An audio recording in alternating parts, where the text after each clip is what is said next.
Am I the asshole for not trying to get my client an extra $10,000? I was the listing agent for a property in a newer development here in North Texas, and my client was a friendly guy in another context, but difficult when it came to listing his home. It wasn't the first time he had put it up on the market, and the last time it went up, it hadn't sold due to multiple issues, including an unresponsive listing agent, not me, and notably too high of a listing price. When I came in, my market analysis showed that the listing price should be at least $25,000 lower than what he wanted it to be, but he wasn't budging. The market was hot though, and I was a very responsive agent who was going to market the property hard. So we went forward with what the client wanted for the listing price. As expected, we didn't get a lot of action on the property, but by some miracle, after a couple of weeks, we got one solitary offer, and unbelievably, it was $50,000 over list price. Most everything went well from inspection through appraisal, and I was foolishly thinking we were nearly done when less than a week from closing, we were informed by the lender that they needed to push the closing back 2 days. This was a big problem for my client. He said the only way he would agree to it is if the buyers would pay him $10,000. What exactly that money was supposed to go for, neither myself, my team leader, or my broker was able to exactly pinpoint.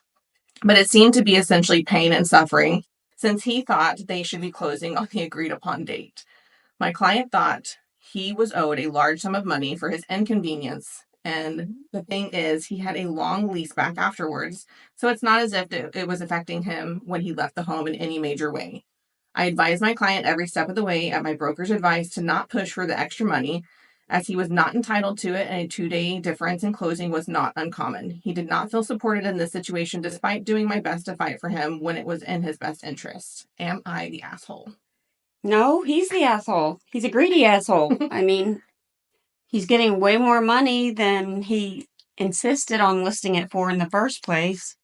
And now he wants an additional $10,000 for a 2-day delay. And he's not going to be homeless. He has a place to stay. He's just... Well, and he actually wasn't really losing out on anything either. No. So pain and suffering doesn't actually come into play here. No, and he's getting way more than what he insisted on listing it for. Exactly. So he's just being greedy.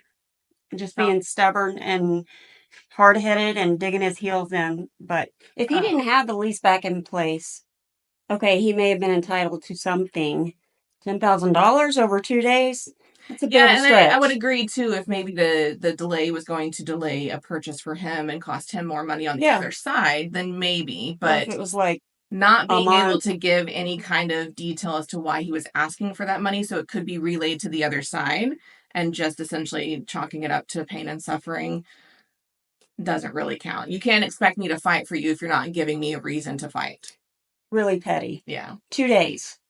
We've seen delays in closing, whether it be from the lender or whatever situation, a contingency sale, whatever it is, that can be much a week to a month. That's a different situation. 2 days is nothing. Yeah.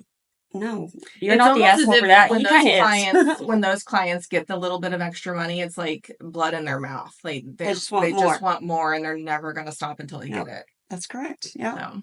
So, that sucks. Not the asshole in this situation. No, for sure.